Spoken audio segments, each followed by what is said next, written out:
দর্শক, মোবাইলের রিচার্জের বিজনেস করবেন কিভাবে আজকে আপনাদেরকে দেখাতে চলে। আজকের ভিডিওটি হলো মোবাইল রিচার্জ বিজনেস অল্প টাকার ভিতরে বা 1000 টাকা বা 500 টাকা দিয়ে কিভাবে শুরু করবেন মোবাইল রিচার্জ বিজনেস। তো আজকের ভিডিওটি শুরু করার আগে যারা আমার এই ইউটিউব চ্যানেলটিকে সাবস্ক্রাইব করেননি ওখানেই সাবস্ক্রাইব করে নেবেন। চলে আসলাম রানা টেলিকমের অ্যাপ্লিকেশনে।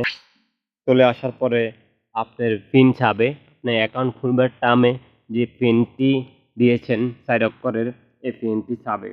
তো আপনার পিনটি দিয়ে নেবেন। তো আমি আমার পিনটি দিয়ে দিলাম। দেওয়ার পরে দেখেন লোডিং নিচ্ছে এবং কি অ্যাকাউন্টের ভিতরে চলে আসলাম। তো আমরা এখন মোবাইল রিচার্জ বিজনেসটা কিভাবে করব সেটাই দেখব। তো আমি এখানে দেখেন মোবাইল রিচার্জের অপশনে চলে আসলাম। এখানে এখন আমি একটি নাম্বার তুলব 0188604540 এই নাম্বারটির মধ্যে আমি 20 টাকা বললাম। সেক্ষেত্রে দেখেন রিচার্জ নো মধ্যে দিবেন। দেওয়ার পরে দেখেন এটা রবি নাম্বার, সাথে সাথে রবি সিলেক্ট হয়ে গেছে।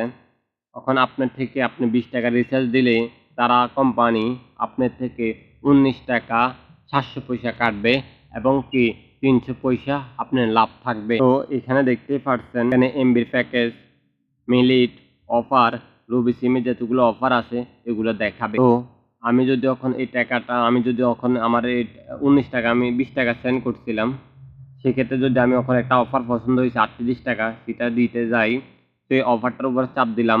দেখেন এখানে বলা হয়েছে ইয়েস না নো।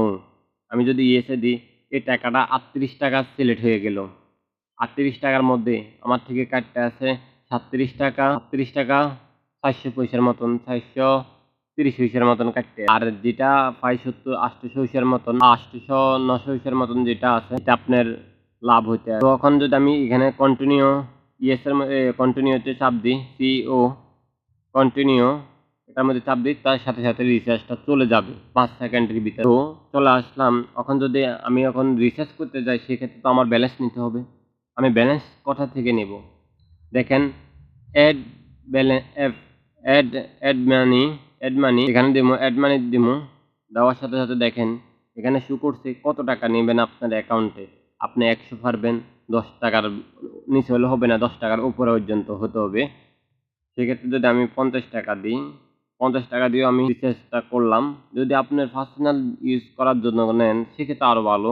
আপনার মোবাইল রিচার্জ করেও আপনি যদি 20 টাকা রিচার্জ করেন সেক্ষেত্রে আপনি লাভ পাইতে। তো দেখেন এখানে লেখা আছে রকেট এজেন্ট নাম্বার আছে, রকেট পার্সোনাল নাম্বার আছে, নগদ আছে, উপায় আছে, বিকাশ পার্সোনাল আছে।